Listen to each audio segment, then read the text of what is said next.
परोपकार। एक बार फिर बेताल विक्रम के कंधे पर मुर्दे के समान लटका था।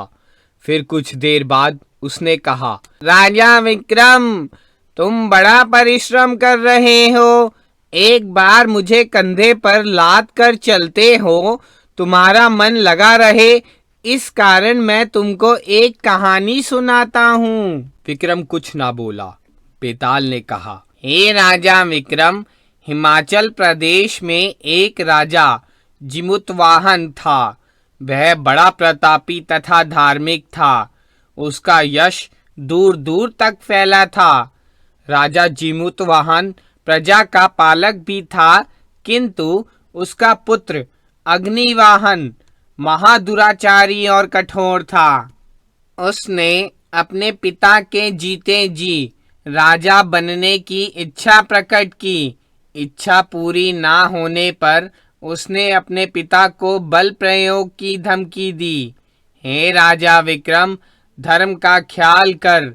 जिमुतवाहन अग्निवाहन को अपना राजपाट सौंपकर जंगल में तपस्या करने चला गया। अग्निवाहन ने राजा बनकर प्रजा पर नाना प्रकार के अत्याचार शुरू कर दिए। प्रजा त्राही त्राही करने लगी। उधर जिमुतवाहन घोर जंगल में रहकर तपस्या कर अपना जीवन व्यतीत कर रहा था।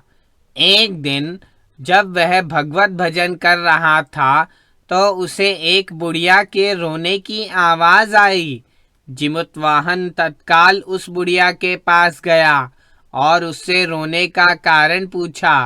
बुढ़िया बोली, हे तपस्वी, मेरा एक ही पुत्र है। यहाँ एक दानव रहता है। आज रात को वह मेरे पुत्र को खा जाएगा। इस पर बुढ़िया से राजा जिमुतवाहन ने कहा, हे माता, तुम दुख ना करो। अगर यह शरीर किसी के परोपकार में काम आ गया तो मुझे बड़ी खुशी होगी। मैं तुम्हारा पुत्र बनकर स्वयं उस दानव का भोजन बन जाऊंगा। बुढ़िया ने राजा की यह बात ना मानी, पर राजा जिमुतवाहन अपनी बात पर डटा रहा। अंततः बुढ़िया को उसकी बात स्वीकार करनी पड़ी। सायंकाल बुढ़िया का बेटा वापस आया। बुढ़िया ने उसको सब हाल बतलाया। इस पर पुत्र ना माना। उसने राजा से वापस जाने को कहा। राजा अपनी बात पर अड़ा रहा। फिर बुढ़िया ने बेटे को समझाकर राजी कर लिया। इस प्रकार हे राजा विक्रम, जिमुतवाहन उस दानव का भोजन बन गया। बुढ़िया का बेटा बच गया। अब कहो कि जिमुतवाहन का यह परोपकार कैसा था? तुम्हारा न्याय क्या कहता है? बेताल के इस प्रश्न पर विक्रम कुछ देर खामोश रहा। फिर बोला, इसमें कोई परोपकार नहीं है बेताल।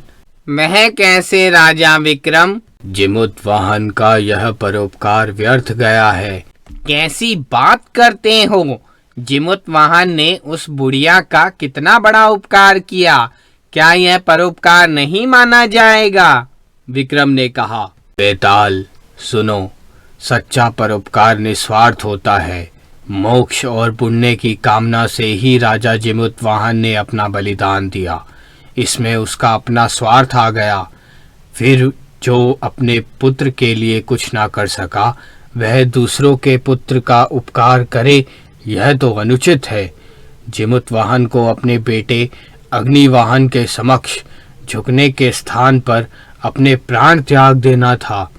अग्निवाहन को राजकाज सौंपकर जिमुतवाहन ने अपनी प्रजा पर दुखों अत्याचारों का पहाड़ तोड़ दिया। क्या इस अपराध के लिए जिमुतवाहन को क्षमा किया जा सकता है? तुम स्वयं निर्णय करो।